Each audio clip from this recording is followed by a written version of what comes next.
Bismillahirrahmanirrahim. On va voir les dysnatrémies. Donc j'ai dessiné ici le cerveau parce qu'il est le plus touché par les dysnatrémies. Donc on a bien sûr deux situations, une hypernatrémie et une hyponatrémie. Donc l'hypernatrémie, c'est-à-dire l'augmentation des concentrations de ions de Na+, de sodium à l'extérieur des cellules, alors que le contraire, c'est l'hyponatrémie, c'est la diminution de la concentration des ions de sodium dans le milieu extracellulaire.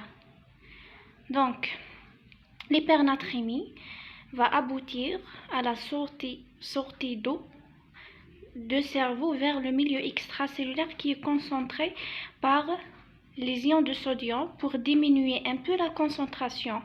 Par conséquent, bien sûr, la sortie d'eau de cerveau va donner une déshydratation cérébrale. Donc la déshydratation cérébrale va donner deux conséquences. Donc retenez-vous, la dysnatrémie peut donner une AVC ischémique ou hémorragique. Donc une hémorragie par la déshydratation. Donc par des mécanismes de compensation, le cerveau va essayer de compenser la déshydratation par la dilatation des petits vaisseaux sanguins dans le cerveau, ce qui va causer l'hémorragie. Par contre, l'hypercoagulation, donc la déshydratation va augmenter la concentration des différentes composantes de sang, ce qui va concentrer le sang, c'est-à-dire le sang va coaguler. C'est l'hypercoagulabilité. Bien sûr, la déshydratation cérébrale va donner des signes nerveux comme l'agitation et l'irritabilité. Donc, on va voir les signes cliniques de l'hypernatrémie. On a dit donc la déshydratation cérébrale qui est la plus dangereuse. On a des autres signes cliniques. Premièrement, il faut savoir que l'hypernatrémie, elle est rare. Or, heureusement, elle est rare parce qu'elle a des conséquences graves. Donc, des signes cliniques, on a une sécheresse des muqueuses, donc par la sortie d'eau, toujours dans les muqueuses, pas seulement donc la sortie d'eau, dans toutes les cellules de l'organisme, parmi eux les cellules qui tapissent la muqueuse, les différentes muqueuses, la muqueuse buccale, ce qui va donner une sécheresse des muqueuses, toutes les muqueuses de l'organisme. Donc les troubles neurologiques, comme on a dit, des agitations et irritabilité, il faut savoir que les troubles neurologiques sont peu spécifiques de l'hypernatrémie. On trouve également les mêmes signes dans l'hyponatrémie et dans d'autres troubles. Donc elle est peu spécifique. Les signes nerveux, ils sont peu spécifiques. Donc les troubles neurologiques, allant de la simple obnubulation au coma profonde. Au stade plus avancé, le tableau est dominé par des ataxies et par le nystagmus et par les tremblements. C'est peu spécifique de l'atteinte de... c'est peu spécifique donc de l'hypernatrémie et des crises tonico-cloniques peuvent évoluer vers le décès. Donc les signes de gravité, c'est justement les signes nerveux, comme on a dit. Donc les signes neurologiques. Il faut savoir que ces signes neurologiques peuvent s'aggraver lorsqu'on corrige l'hyponatrémie, c'est-à-dire par la réhydratation. Après la réhydratation bien sûr rapide, donc le traitement de l'hypernatrémie rapide, peut provoquer d'œdème cérébral, ce qui aggrave le tableau neurologique. Déjà les signes neurologiques au départ, avant le traitement, sont des signes de gravité. Et après le traitement, il faut faire un traitement de façon progressive. On ne corrige pas l'hypernatrémie par la réhydratation d'un seul coup. Il faut corriger ça progressivement pour éviter l'œdème cérébral. Donc, la perte de poids supérieure à 10%. Rapidement également, donc la perte de poids supérieure à 10%, c'est-à-dire on a une déshydratation par l'hypernatrémie, et l'anurie également, c'est un signe de gravité. Donc c'est perte de poids et l'anurie, les deux sont un signe de déshydratation très très grave. Donc perte de poids et anurie, c'est la même chose. Donc c'est-à-dire la déshydratation qui est un signe de gravité, la déshydratation importante. Donc anurie 4 à 6 heures après le début de réhydratation. C'est-à-dire même on fait la réhydratation, le patient ne va pas répondre après 4 heures. Donc on va voir maintenant l'hyponatrémie, comme on a dit. Donc l'hyponatrémie va aboutir à l'entrée d'eau. Donc on a une hyponatrémie, c'est-à-dire l'eau à l'extérieur de la cellule est peu concentrée. Pour augmenter un peu la concentration de l'eau à l'extracellulaire, l'eau va entrer à l'intérieur des cellules. Parmi ces cellules, c'est les cellules du système, c'est les cellules cérébrales. Donc on a bien sûr l'hyponatrémie, c'est-à-dire on a une hyperhydratation à extracellulaire. Donc, bien sûr, cette eau va entrer dans le cerveau, ce qui va donner un œdème cérébral. Donc, l'œdème cérébral, donc, il va nous donner des signes nerveux. Mais il faut se méfier que la correction rapide de l'hyponatrémie, par exemple les apports en Na+, vont augmenter rapidement la concentration de Na+ à l'extérieur de la cellule, ce qui va donner une déshydratation rapide du cerveau, ce qui va donner une myélyse centropontine. Donc l'eau qui va sortir rapidement dans la correction de l'hyponatrémie peut donner donc des myélynolyses. Donc l'eau va sortir et va apporter avec lui les myélines de fibres nerveuses. Donc si on a une question, la myélinolyse est une complication de l'hyponatrémie ou la correction rapide de l'hyponatrémie. Donc c'est la correction rapide de l'hyponatrémie qui va nous donner la myélinolyse centropontine. Donc il faut savoir que l'hyponatrémie est une anomalie électrolytique la plus fréquente. D'accord? Donc on le voit souvent dans les urgences quand on mesure la Na+, on le trouve diminué. Et c'est pour ça, dans les urgences, on utilise beaucoup le sérum salé. C'est pour corriger les hyponatrémies. C'est une anomalie électrolytique la plus fréquente. Donc les signes cliniques de l'hyponatrémie. Donc il faut savoir que les signes électriques, seulement si le Na+ est très effondré, c'est-à-dire inférieur à 120 mmol sur litre. Donc, ou bien une installation de façon rapide, c'est-à-dire inférieure à 48 heures. Donc une diminution rapide de l'anatrémie va donner des signes cliniques. Alors que le reste, si on a une diminution légère, c'est-à-dire par exemple la valeur normale est 135, on a 130 mmol sur litre, c'est pas une diminution très importante. On n'aura pas de signes cliniques. Les signes cliniques, on les voit si l'anatrémie est inférieure à 120 mmol sur litre, ou bien si cette si l'hyponatrémie est inférieure à 120 mmol sur litre et si elle est installée de façon aiguë, c'est-à-dire moins de 2 jours. Donc les symptômes ne sont pas spécifiques, c'est presque les mêmes symptômes de l'hypernatrémie, des céphalées, des irritabilités, une asthénie, des crampes, une hypertonie musculaire, ataxie, agitation, obnubilation, confusion et convulsion. C'est les mêmes signes. Allons jusqu'au coma, d'accord? Les signes digestifs, donc les signes digestifs sont très importants dans l'hyponatrémie. Retenez ça bien. Donc anorexie, retenez ça. Dégoût d'eau, c'est dans le même sens. Donc anorexie, dégoût d'eau, la personne ne veut ni manger ni boire, et des nausées et des vomissements. Donc, et lorsqu'elle mange, elle fait des nausées et des vomissements. Pourquoi? parce qu'on a une hyponatrémie, donc l'eau va entrer dans la cellule, la cellule va être hyperhydratée, donc par conséquent on a le dégoût d'eau. La cellule a l'impression qu'on a beaucoup d'eau, donc elle va donner des dégoûts d'eau et des anorexies et des nausées et des vomissements.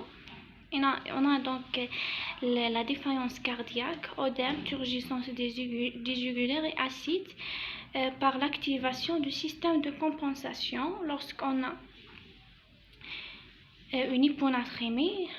Donc le rein va capter la natrémie, ce qui va donner des œdèmes et ce qui va augmenter encore plus le volume d'eau dans l'organisme. On va entrer dans un cercle vicieux. Donc on a hyponatrémie, hyperhydratation intracellulaire, et l'eau va encore compenser l'hyponatrémie par la captation de Na+, et ce qui va augmenter encore l'eau à l'intérieur de l'organisme, ce qui va donner défaillance cardiaque par l'augmentation de retour veineux, par l'augmentation de l'eau dans l'organisme, l'œdème, par l'augmentation de l'eau va sortir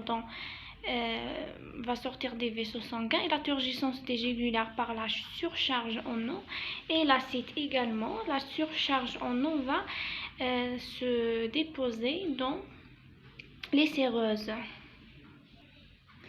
Donc ici on va voir les hypernatrémies. Donc on a 3 catégories, donc des hypernatrémies: hypovolémiques, normovolémiques et hypervolémiques. On a 3 catégories. Donc toujours on a une hypernatrémie, ce qui va changer, c'est le volume extracellulaire.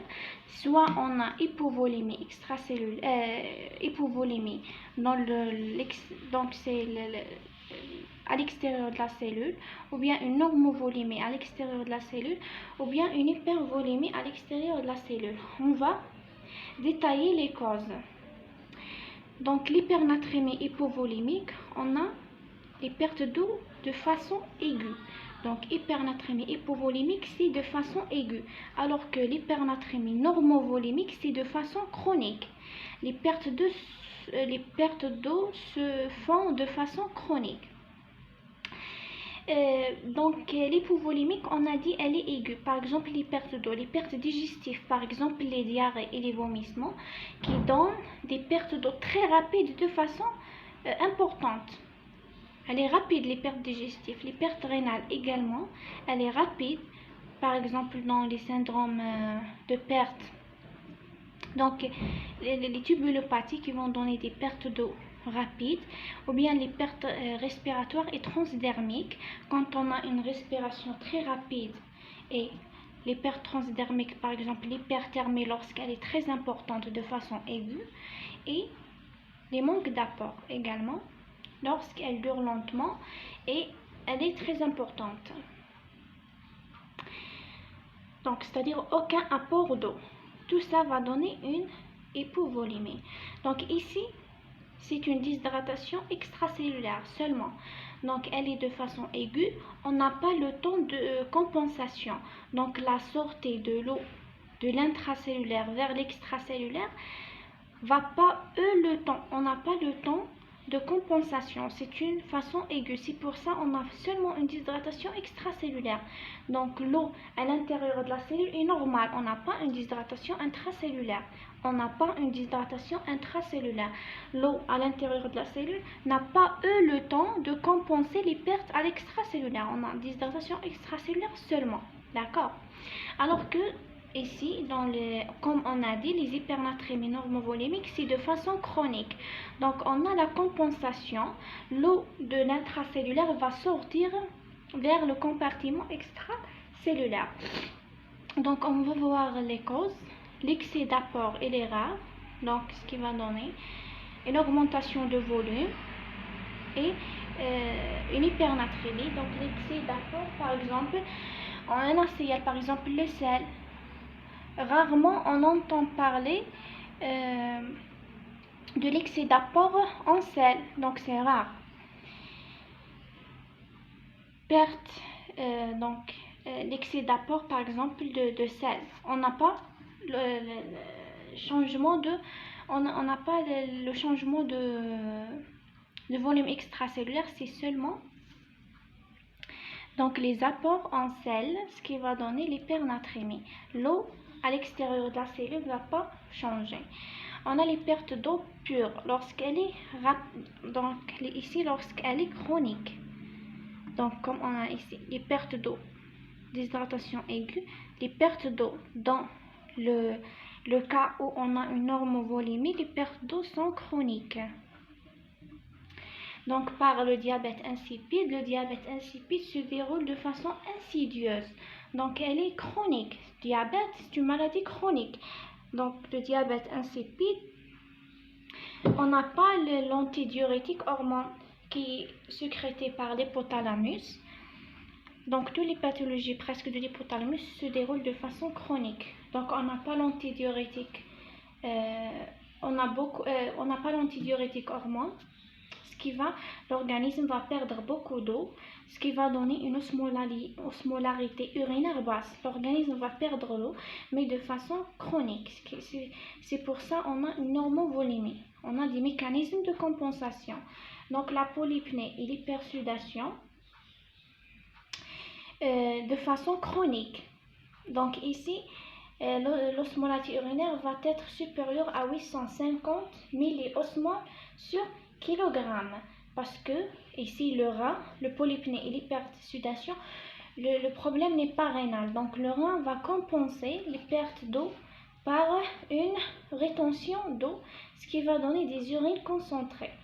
Donc la déshydratation ici est intracellulaire pure. Donc le compartiment intracellulaire va compenser, il peut avoir le temps de compenser la déshydratation extracellulaire. C'est pour ça qu'on a seulement une déshydratation intracellulaire. La déshydratation extracellulaire, c'est vrai, on a une déshydratation extracellulaire, mais elle est compensée. Donc on a par la suite une normovolémie, une compensation. Donc pour le traitement, on donne, donc on a deux problèmes. Donc ici, on a l'hypernatrémie. Donc on s'en fiche de la volémie. Lorsqu'on a une hypernatrémie, que ce soit hypovolémique ou normovolémique, on la corrige par la formule suivante. Donc c'est ce traitement, et on peut le traiter par ce traitement et l'hypernatrémie hypovolémique et l'hypernatrémie normovolémique. Donc c'est le sérum, on donne parce qu'on a une hypernatrémie, hyperosmolalité plasmatique, on donne le sérum glucosé hypotonique. Donc hypotonique, il est de 5% ou 2,5%. Le sérum glucosé hypotonique, sérum glucosé hypotonique 2,5%, il est très hypotonique, alors que sérum glucosé 5%, il est un peu hypotonique. Donc, comment on calcule la quantité de sérum glucosé donné au patient? On la calcule par la quantité d'eau. Donc, c'est le poids de patient fois 0,6. D'accord? Le sérum glucosé, comment on le calcule? On le calcule par le poids et fois 0,6 fois la natrémie divisé par 140. La natrémie, bien sûr, elle va être hypernatrémique, c'est-à-dire elle est supérieure à 145. Donc 145 par exemple divisé par 140, donc cette proportion est supérieure à 1, on diminue 1. Donc bien sûr,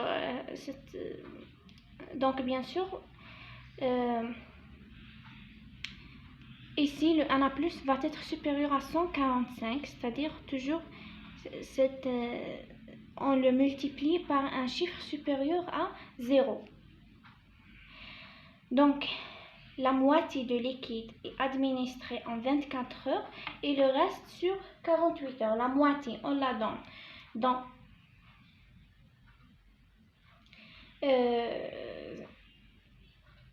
Donc la moitié on la donne dans un jour et l'autre moitié pendant les 2 jours suivants. Donc le troisième cas et le dernier cas de l'hypernatrémie, c'est l'hypernatrémie hypervolimique. Dans ce cas, on a les perfusions hypertoniques, pas comme ce cas, excès d'apport, donc seulement la natrémie, mais dans ce cas, on a l'excès d'apport et de la natrémie et de l'eau. Donc, c'est-à-dire, par exemple, les sérums. Par exemple, les sérums ou bien les perfusions qui sont des liquides qui contiennent les sels. Donc, on a une hypervolémie, l'augmentation de volume, et une hypernatrémie, l'augmentation des sels, les deux à la fois. Par exemple, les accidents de dialyse, lorsqu'on a des accidents de dialyse, comme le cas de l'insuffisance rénale, on n'a pas l'épuration de l'eau.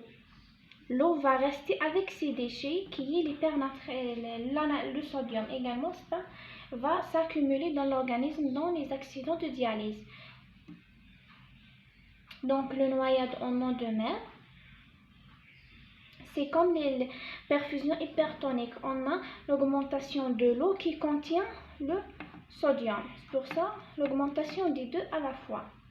Donc ici, la natrémie urinaire est supérieure à 20 mmol sur litre, c'est-à-dire elle est hypertonique et l'osmolarité urinaire est supérieure à 850 milliosmoles sur kilogramme. Donc les urines sont hypertoniques.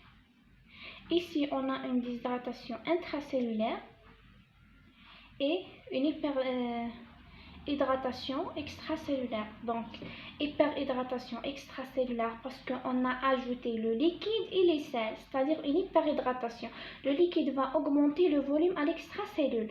On n'a pas un problème dans donc la deuxième hydratation, elle est claire.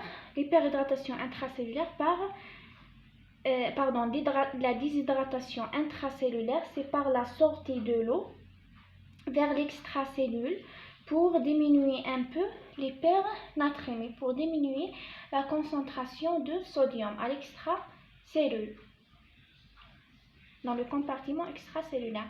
Donc le traitement, on a deux problèmes. On a hypernatrémie et hypervolémie. Hypervolémie est traitée par les diurétiques et l'hypernatrémie est traitée par les solutés hypotoniques. Apport de solutés hypotoniques, par exemple le sérum glucosé isotonique ou hypotonique comme ici. Donc ici, on a seulement l'augmentation de 1A+, on n'a pas un problème avec l'hypervolémie. On n'a pas donné des diurétiques, on a seulement donné le sérum hypotonique pour l'hypernatrémie. Ici, on a deux problèmes, hypervolémie et hypernatrémie. L'hypervolémie est corrigée par les diurétiques et l'hypernatrémie est corrigée par les apports de solutés hypotoniques, c'est le glucosé par exemple, isotonique. Donc, on a ici 3 chiffres, il faut les apprendre. Donc, l'hypernatrémie, on a dit, elle est supérieure à 145. Entre 146 et 150 mmol sur litre, c'est une hypernatrémie légère. Entre 151 et 160 mmol, c'est une hypernatrémie modérée. Supérieure à 160, c'est une hypernatrémie grave. Donc, on va voir maintenant l'hyponatrémie. Donc, on a également 3 situations comme l'hyponatrémie. Comme l'hypernatrémie. Donc, l'hyponatrémie à volume extracellulaire normal volumique. L'hyponatrémie à volume extracellulaire augmenté. Et l'hyponatrémie avec volume extracellulaire diminué. On va commencer par l'hyponatrémie avec volume extracellulaire normal. Également ici, on a les mécanismes de compensation qui vont compenser l'hypovolémie, c'est-à-dire ces pathologies vont se dérouler de façon chronique. Donc, on a l'altération de l'excrétion urinaire de l'eau libre. C'est une pathologie chronique, on va la voir. Et l'ingestion excessive d'eau, on a également des mécanismes de compensation. On va les voir.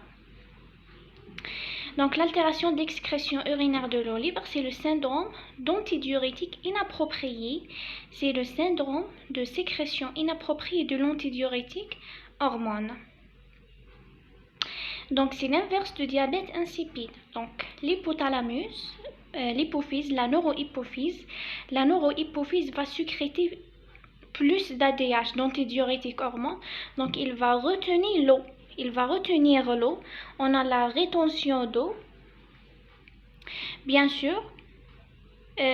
Par quelle cause? Donc c'est les lésions du système nerveux central qui vont donner l'augmentation de la sécrétion de l'antidiurétique hormone par la neurohypophyse, ou bien la lésion pleuropulmonaire qui va augmenter la sécrétion de l'ADH, antidiurétique hormone.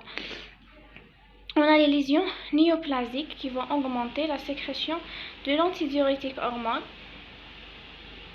par des mécanismes qui vont augmenter la sécrétion de l'ADH par la post-hypophyse.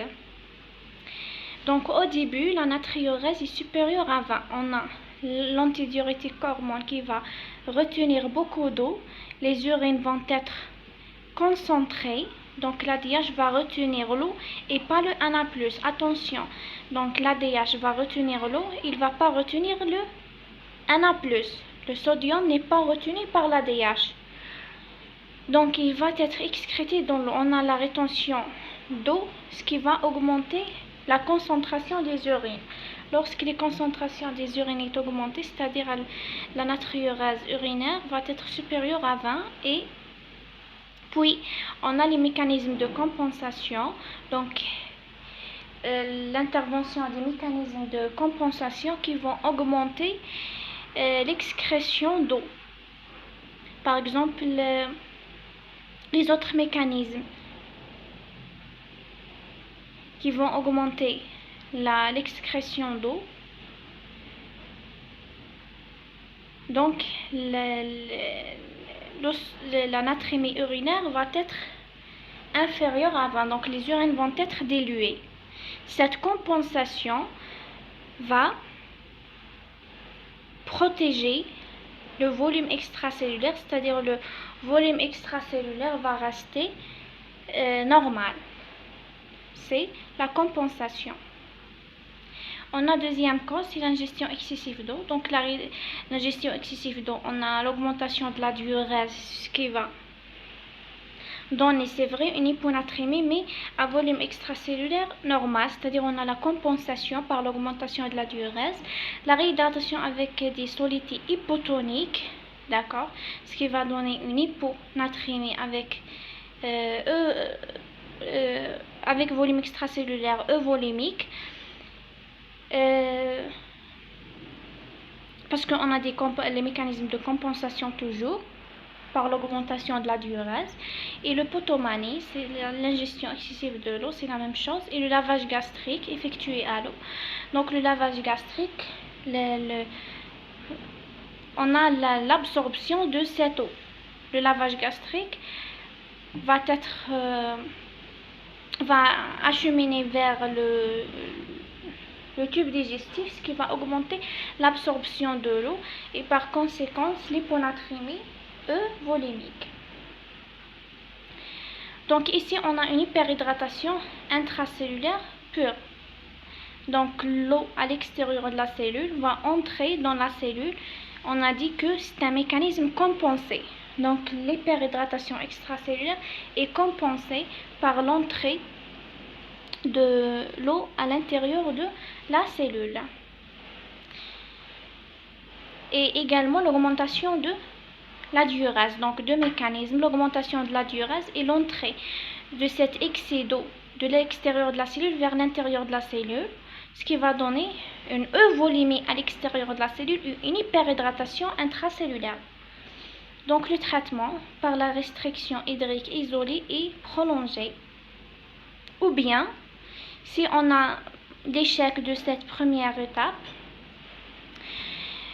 on a le sérum salé hypertonique et les diurétiques de l'anse, c'est-à-dire la furosémide.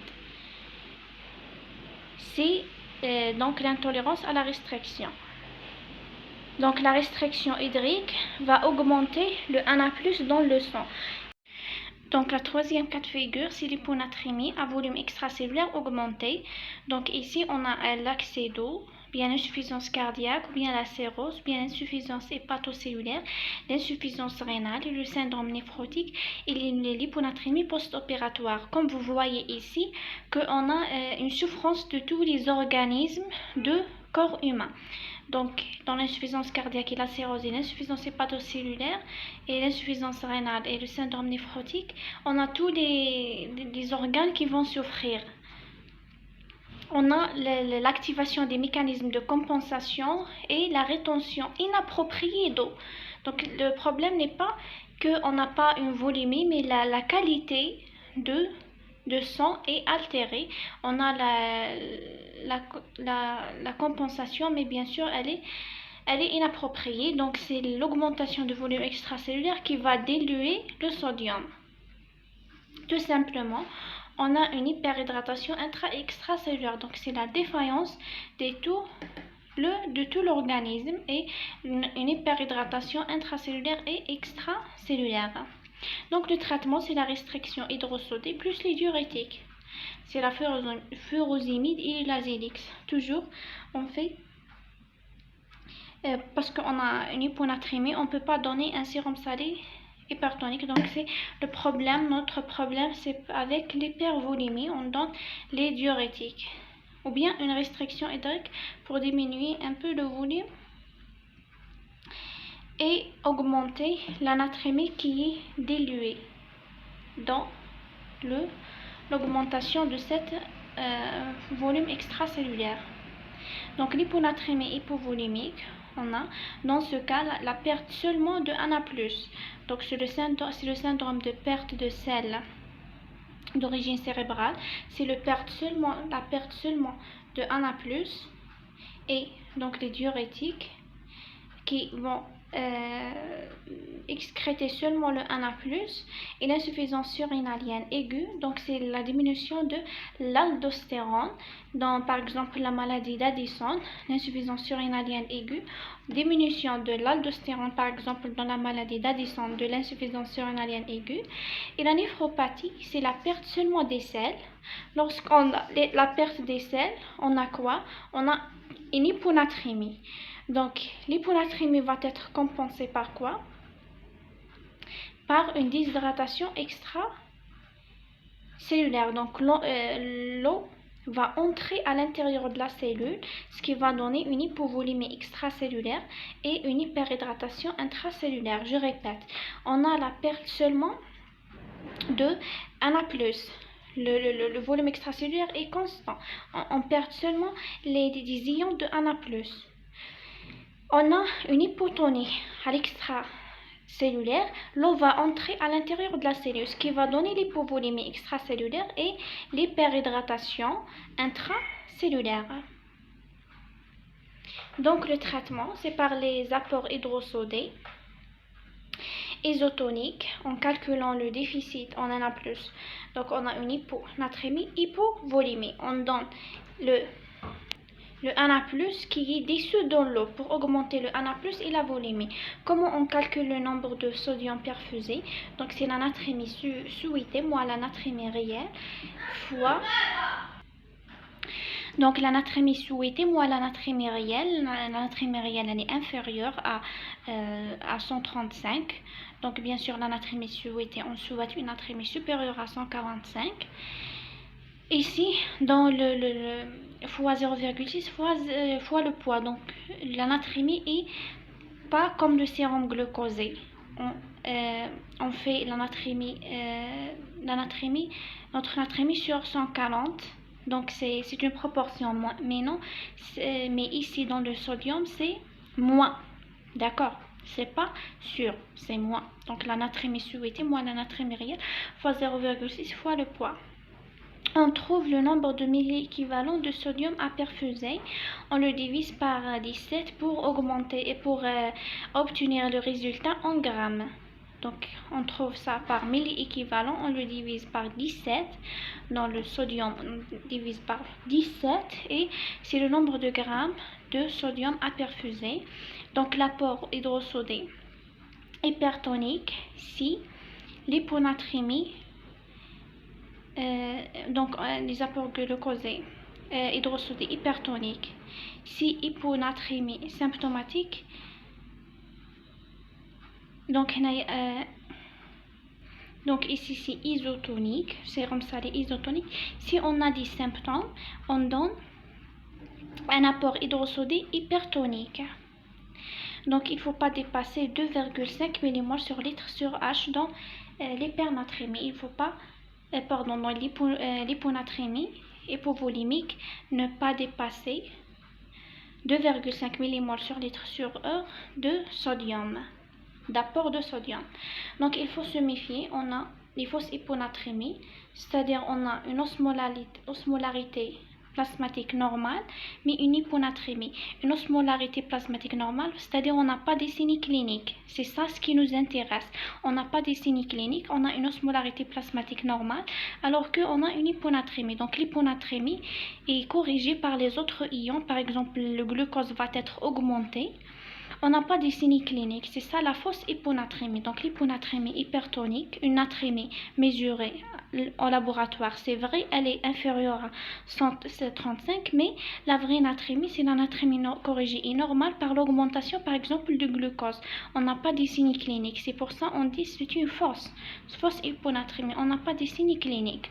Donc la natrémie corrigée, c'est la natrémie mesurée plus la glycémie fois 0,3. Ici, la pseudo-hyponatrémie, elle est secondaire à une hyperprotédémie ou hyperlipidémie. Donc, les protéines et les lipides vont occuper une place importante dans l'eau et le sodium. Donc, lorsqu'on mesure le sodium, on le trouve diminué parce qu'on a une augmentation des protéines qui vont occuper l'eau et le sodium, qui vont être dissous dans l'eau et le sodium. On a un peu une diminution de la natrémie, c'est la pseudo, à cause de hyperlipidémie et hyperprotédémie. Donc, comment on calcule l'osmolarité plasmatique?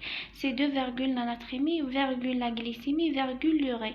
Pourquoi on ajoute l'urée ici?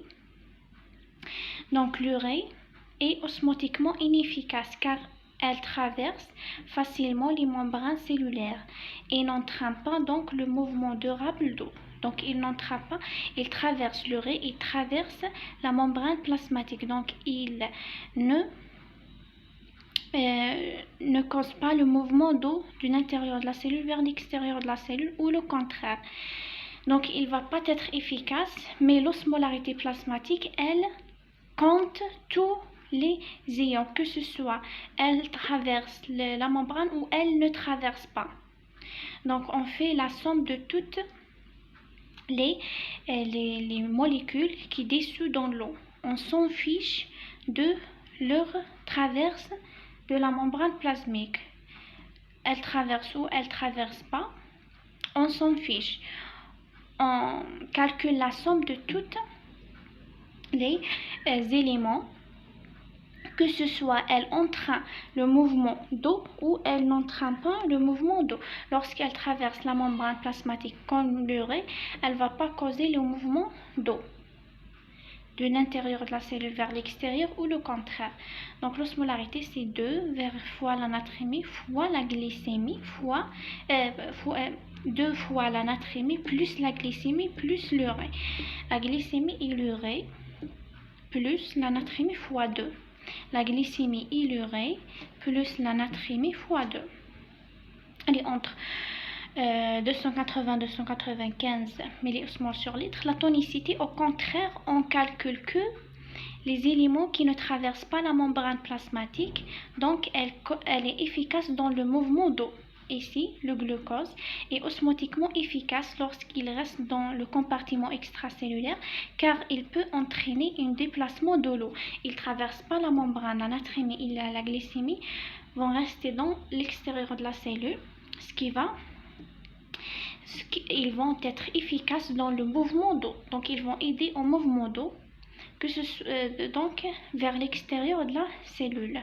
Lorsqu'ils sont concentrés, l'eau va sortir pour diluer un peu cette concentration. C'est ça la tonicité. Elle est entre 275 et 290. Donc il faut apprendre, il faut mémoriser que les apports quotidiens en Na+, elle est de 12 grammes. Donc on a besoin quotidiennement de 12 grammes de sodium.